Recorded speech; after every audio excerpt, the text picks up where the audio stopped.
Hello friends, welcome back KPS channel நண்பர்களே. இன்றைக்கி இந்த வீடியோவில் மிக முக்கியமான எச்சரிக்கையான ஒரு ஜோதிட தாள்களை தான் அதிரடியாக பார்க்க போகிறோம். ஜோதிட தாள்களை அதிரடியாக பார்க்குறதுக்கு முன்னாடி என்ன ஜோதிட தாள்களை பார்க்க போகிறோங்கிறத இன்ட்ரோவில் ஷேர் பண்ணுறேன்.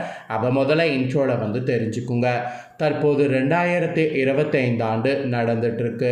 இந்த ஆண்டில் ஆங்கில மாதத்தில் 9வது மாதமான செப்டம்பர் மாதமானது நடக்குது.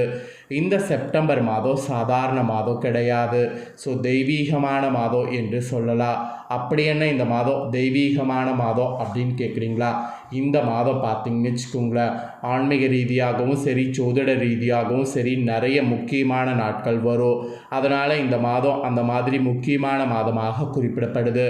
இந்த மாதத்தில் சமீபத்தில் தான் மிக முக்கியமான நாளானது வந்தது. அது என்னைக்குன்னா செப்டம்பர் 7ஆம் தேதி. அன்னைக்கு தமிழ் மாதம் 5வது மாதமான ஆவணியுடைய 22ஆம் நாள் கிழமை அன்னைக்கு ஞாயிற்றுக்கிழமை.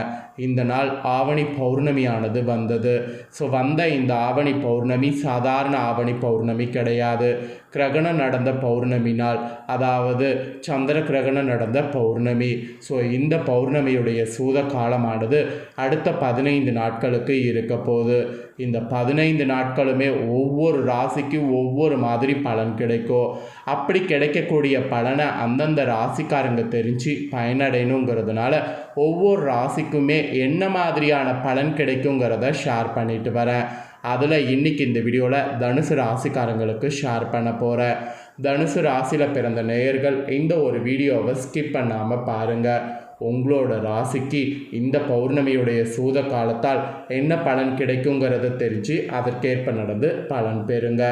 அதுக்கு முன்னாடி இந்த பௌர்ணமி சாதாரண பௌர்ணமியாக இல்லை, ரொம்ப சிறப்பான பௌர்ணமியாக அமைஞ்சது. அதனால் இந்த 15 நாட்களில் ஒரு பரிகாரம் உங்கள் ராசிக்காரங்க செய்திங்கன்னா வெற்றி வாகையை சூடலா என்பது குறிப்பிடப்படுது. ஸோ வெற்றி வாகையை சூட என்ன பரிகாரம் பண்ணுங்கிறத சொல்கிறேன். என்ன பரிகாரம் பண்ணுங்கிறத தெளிவாக இந்த வீடியோவில் தெரிஞ்சுக்குங்க. ஆக்சுவலி இந்த டைம் ஞாயிற்றுக்கிழமையோடு சேர்ந்து வந்திருக்கக்கூடிய பௌர்ணமி திதி. ஞாயிற்றுக்கிழமை என்றால் சூரிய பகவான் நமக்கு பணத்தையும் நகையையும் தைரியத்தையும் அளிக்கக்கூடியவர் இவர். ஸோ பௌர்ணமி திதியில் மகாலட்சுமி வழிபாடு செய்தாலே நம்ம வீட்டில் செல்வம் பல மடங்கு பெருகும் என்பது நம்பிக்கை. அந்த வகையில் இந்த பௌர்ணமி பார்த்திங்கன்னு வச்சுக்கோங்களேன், சந்திர கிரகணத்தோடு வந்ததுனால இந்த 15 நாட்கள் வெற்றி கொடுக்கக்கூடிய நாட்களாக அமைந்திருக்கு. அதனால் வெற்றி கொடுக்கக்கூடிய இந்த 15 நாட்களில் வெத்தலை வைத்து ஒரு பரிகாரம் செய்யணும். இந்த ஆவணி மாதம் பெருமாளுக்கு விநாயகருக்குரிய மாதம் என்று சொல்லலாம். பெருமாளுடைய அவதாரமான கண்ணன் அவதாரமும் விநாயகர் பிறந்ததும் இந்த ஆவணியில் தான்.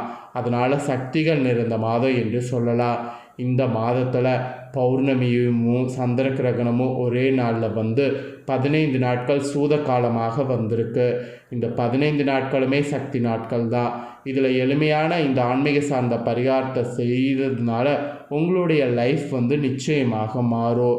சரி, வெத்தலையை வைத்து செய்ய வேண்டிய அந்த வெற்றி பரிகாரத்தை சொல்கிறேன், தெரிஞ்சுக்குங்க. இந்த பரிகாரத்தை இந்த 15 நாளில் எப்போ செய்கிறதா இருந்தாலும் மாலை 6 மணி அளவுக்கு மேலே செய்யுங்க. நிலவு உதயமாகக்கூடிய சமயத்தில் இந்த பரிகாரத்தை செய்யுங்க. உங்கள் வீட்டில் வெட்ட வெளியாக இருக்கக்கூடிய இடத்துல அமர்ந்து கொள்ளுங்க. மொட்டை மாடி, பால்கனி, ஜன்னல் பக்கம் இந்த மாதிரி எந்த இடத்துல வேணாலும் அமர்ந்து செய்தாலும் சரிதா. சுத்தமான மஞ்சத்தூள் எடுத்து ஒரு கிண்ணத்தில் போட்டு தண்ணீர் ஊற்றி அதை நல்லா கட்டி இல்லாமல் கரைத்து கொள்ளுங்க. இந்த மஞ்சளை விரலில் தொட்டு எழுதக்கூடிய அளவுக்கு அதை தயார் செய்து கொள்ளுங்க. ஒரு அழகான வெத்தலை எடுத்துக்கொண்டீங்களா, அதை உங்களுடைய வலது கை ஆள்காட்டி விரலால் மஞ்சளை தொட்டு வெத்தலையில் மகாலட்சுமி தாயை மனதார நினைத்து ஒரு முறை ஸ்ரீம் என்ற வார்த்தையை எழுதுங்க. வெற்றிலையில் எழுதுனதை ஒரு தாம்பலத்தட்டு மேலே வைத்து வார்த்தையை எழுதுனதை மகாலட்சுமி நினைத்து ஸ்ரீம் என்ற வார்த்தையை மனதிற்குள்ளேயே மந்திரமாக ஜெபிங்க. 5 நிமிடம் ஆள் மனதில் மகாலட்சுமி நினைத்து இந்த மந்திரத்தை சொல்லுங்கள். இதை மாலை 6 மணிக்கு மேலாக தான் செய்யணும். அதுக்குன்னு இந்த பரிகாரத்தை 12 மணிக்கெல்லாம் செய்யக்கூடாது. இரவு 9 மணிக்கு முன்பாகவே பரிகாரத்தை செய்து முடிக்கணும். இந்த நிலவொளியின் சக்தியும் வெற்றில சக்தியும் சூரிய பகவானுடைய சக்தியும் மஞ்சள் ஆற்றலும் ஒரு சேர உங்களுக்கு கிடைக்கும். மேகமூட்டத்துக்கு இடையில் நிலவு தெரியவில்லை என்றாலும் பரவாயில்லை. இந்த சந்திர பகவானின் ஆற்றல் 15 நாள் பூமியில் நிறைவாக இருக்கும். அதனால் வழிபாடு முடியுங்க. இந்த தட்டை கொண்டு அப்படியே பூஜையில் மகாலட்சுமி தாயின் முன்பு வைத்து விடுங்க. வழக்கம் போல் பூஜை அறையில் விளக்கேற்றி அலங்காரம் செய்து கற்பூர ஆரத்தி காண்பித்து பூஜை நிறைவு செய்யுங்க. இந்த மஞ்சள் சிறிது நேரம் காய்ந்த பிறகு வெத்தலையோடு அப்படியே எடுத்து இது திறந்தபடியே பீரோவில் வைத்து விடுங்க. பீரோவை மூடிடுங்க. வெத்தலையை திறந்தபடி பீரோவில் வைத்து விடுங்க. மன உருகி உங்கள் வீட்டில் மகாலட்சுமியின் வருகை இருக்க வேண்டும், நிறைய பணநகை சேர வேண்டும் என்று பிரார்த்தனை வைங்க. அவ்வளோதான் பரிகாரம். 3 நாட்கள் கழியட்டும். அதுக்கப்புறம் வெத்தலை எடுத்து கால்படாத இடத்துல போட்டு விடுங்க. இந்த 2 நாட்கள்லேயே நிலவொளியின் ஆற்றல், மகாலட்சுமி ஆற்றல், குரு பகவான் அருள், புரட்டாசியுடைய அந்த பெருமாளுடைய அருள் ஆவணியில் உங்களுக்கு கண்டிப்பாக கிடைக்கும். ஸோ அந்த ஆசி உங்கள் பீரோவுக்கு கிடைத்துவிடும். நீண்ட நாட்களாக பணம் சேராமல் இருந்த பீரோவில் கூட இனி வரக்கூடிய நாட்கள் நிறைய பணம் சேர தொடங்கிவிடும். நம்பிக்கை இருந்தால் தனுசு ராசிக்காரங்க இந்த வழிபாட்டை செய்து பலன் பெறுங்க. அவ்வளோதாங்க இந்த பரிகாரம். ஸோ இவ்வளோ நேரம் ஆன்மீக பரிகாரத்தை சொன்னேன். இப்போ ஜோதிட ரீதியாக இந்த 15 நாட்கள் உங்களுக்கு கிடைக்கக்கூடிய பலனை சொல்ல போகிறேன். ஸோ உங்களுக்கான பலன் என்னங்கிறத தனுசு ராசிக்காரங்க தெரிஞ்சுக்குங்க. தெரிஞ்சு அதற்கேற்ப நடந்து பலன் பெறுங்க. தனுசு ராசி நேயர்களே, உங்களுக்கு பார்த்தீங்கன்னு வச்சுக்கோங்களேன், இந்த 15 நாட்கள் கிரகநிலைகளை ஆராய்ந்து பார்க்கும் பொழுது தொடக்கத்தில் உங்கள் ராசிநாதன் பார்த்தீங்கன்னு வச்சுக்கோங்களேன், குரு சப்தமஸ்தானத்தில் சஞ்சரிக்கிறார். அவரோடு சுக்கிரனும் இணைந்திருக்கிறார். 2 முரண்பாடான கிரகங்களுடைய பார்வையும் உங்கள் ராசியில் பதிகிறது. எனவே திடீரென மாற்றங்களும் ஏற்றங்களும் வந்து சேரும். குருவின் பார்வை இருப்பதால் காரியங்கள் துரிதமாக நடைபெறும். கல்யாண முயற்சிகள் கைகூடும். பொருளாதார பற்றாக்குறை உங்களுக்கு அகலும். புதிய முயற்சிகளில் வெற்றி கிடைக்கும். புனித பயணங்கள் மேற்கொண்டிங்கன்னா அந்த புனித பயணங்கள் உங்களுக்கு சக்ஸஸ் ஆகும். ஸோ இந்த மாதிரி பல மாற்றங்களும் பல விசேஷங்களும் உங்களுக்கு இனி ஏற்படும் என்பது குறிப்பிடப்படுது. மெயினாக கடக ராசிக்கு சுக்கிரன் வராரு. உங்கள் ராசிக்கு 6, 11 ஆகிய இடங்களுக்கு அதிபதியானவர் சுக்கிரன். 6க்கு அதிபதி 8ல் வருவது நல்ல நேரம்தான். கெட்டவன் கெட்டிலும் கெட்டிடும் ராஜயோகம் என்பதற்கேற்ப எதிர்பாராத சில நல்ல சம்பவங்கள் நடைபெறும். பிறருக்கு பொறுப்பு சொல்லி வாங்கி கொடுத்த தொகை வந்து சேரும். பொது நலத்தில் இருப்பவர்களுக்கு அதிகார பொறுப்புகள் கிடைக்கும். புனித பயணம் செல்லக்கூடிய வாய்ப்பு உண்டாகும். உத்தியோகத்தில் உள்ளவர்களுக்கு பணிபுரியக்கூடிய இடத்துல இருந்த பிரச்சனை நல்ல முடிவுக்கு வரும். உங்களுக்கு இடையூறு செய்த உயர் அதிகாரி மாறுதலாகி செல்வாங்க. கடன் சுமை குறைய நீங்கள் கையாண்ட நூதன யுக்திகள் பலன் தரும். ஸோ இந்த மாதிரி இந்த கிரகத்தினால இந்த பலன் ஏற்படும் என்பது குறிப்பிடப்படுது. இதை தொடர்ந்து சிம்ம ராசிக்கு புதன் செல்றாரு. உங்கள் ராசிக்கு 7, 10 ஆகிய இடங்களுக்கு அதிபதியானவர் புதன். அவர் பாகிஸ்தானத்திற்கு வரும்போது எல்லா வழிகளிலுமே உங்களுக்கு நன்மைகள் கிடைக்கும். பிள்ளைகளால் வந்த பிரச்சனைகள் அகலோ. பிறருக்கு பொறுப்பு சொல்லி வாங்கி கொடுத்த தொகை வந்து சேரும். பெற்றோருடைய ஆதரவு திருப்தி தரும். வாழ்க்கை துணைக்கு இதுவரை நல்ல வேலை அமையவில்லையே என்று கவலைப்பட்ட உங்களுக்கு இப்பொழுது வேலை கிடைக்கும். உத்தியோகத்தில் கூட உயர் அதிகாரிகள் ஆதரவாக இருப்பாங்க. ஒரு சிலர் பணிபுரியக்கூடிய இடத்துல இருந்த விருப்ப ஓய்வில் வெளிவந்து சுய தொழில் தொடங்கக்கூடிய முயற்சியில் இன்ட்ரெஸ்ட் காட்டினீங்கன்னா அது உங்களுக்கு சக்ஸஸ் ஆகும். அப்புறம் உங்கள் ராசிக்கு 5, 12 ஆகிய இடங்களுக்கு அதிபதியானவர் செவ்வாய்.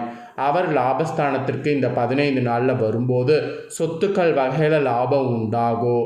பூர்வீக சொத்து சம்பந்தப்பட்ட பஞ்சாயத்துக்கள் முடிவுக்கு வரும். புகழ்பெற்ற ஆலயங்களுக்கு சென்று வழிபட்டு வரக்கூடிய யோகம் உண்டாகும். பிள்ளைகள் வகையில் எதிர்கால நலன் கருதி எடுக்கக்கூடிய முயற்சிகள் வெற்றி கிடைக்கும். அவர்களுடைய மேற்படிப்பு சம்பந்தமாகவோ அல்லது வெளிநாடு சென்று பணிபுரிவது சம்பந்தமாகவோ நீங்கள் எடுக்கக்கூடிய முயற்சி செய்தால் அனுகூலம் உங்களுக்கு ஏற்படும். அப்புறம் உங்கள் ராசிக்கு லாபாதிபதியான சுக்கிரன் பாகிஸ்தானத்துக்கு வரும்போது பொருளாதார வளர்ச்சி இந்த 15 நாள் அதிகரிக்கும். உங்கள் ராசிநாதன் சுக்கிரன் குருவிற்கு பகை கிரகம் என்பதால் திடீரென லாபம் வருவது போலவே திடீரென விரயங்களும் வந்து கொண்டிருக்கும். யாரையும் நம்பி எதையும் செய்ய இயலாது. சுப விரயம் அதிகரிக்கும். இடமாற்றம் இனிமை தரக்கூடிய விதத்தில் அமையும். பொது வாழ்வில் இருக்கிறவங்களுக்கு புதிய பொறுப்புகளும் பதவிகளும் கிடைக்கும். வியாபாரம் மற்றும் தொழில் செய்பவர்களுக்கு போட்டிகள் அகலும். உத்தியோகத்தில் உள்ளவர்களுக்கு தலைமை பதவிகள் தேடி வரும். கலைஞர்களுக்கு கௌரவம் உயரும். மாணவ மாணவிகளுக்கு நல்ல மதிப்பெண் கிடைக்கும். பெண்களுக்கு குடும்ப சுமை கூடினாலும் அதை சமாளிப்பீங்க. வருமானம் போதுமானதாக இருக்கும். ஸோ உங்களோட ராசிக்கு இந்த மாதிரி தான் பலன்கள் கிடைக்கும் என்பது குறிப்பிடப்பட்டிருக்கு. ஸோ குறிப்பிடப்பட்டதை தெளிவாக இந்த வீடியோவில் உங்கள் ராசிக்கு சொல்லிட்டேன். சொன்னதை நீங்கள் தெரிஞ்சிருப்பீங்க. தெரிஞ்சதுக்கேற்ப இந்த 15 நாட்கள் நடந்து பயன்பெறுங்க. இதை நீங்கள் பார்த்தது போல் உங்கள் ஃப்ரெண்ட்ஸ் ஃபேமிலியில் இருக்கிறவங்க பார்த்து பயன்பெறணும்னு நினச்சிங்கன்னா வீடியோ லைக் பண்ணி ஷேர் பண்ணுங்கள். உங்கள் ஃப்ரெண்ட்ஸ் ஃபேமிலியில் இருக்கிறவங்களும் தனுசு ராசிக்காரங்களாக இருந்தாங்கன்னா உங்களை போல் அவங்களும் இந்த தாள்களை பார்த்து இதற்கேற்ப நடந்து பயனடையட்டும். இதே போல் புதிய தாள்களை தெரிந்து கொள்ள சேனலை சப்ஸ்கிரைப் பண்ணுங்கள். அது மட்டும் இல்லாமல் பெல் பண்ண ப்ரெஸ் பண்ணுங்கள்.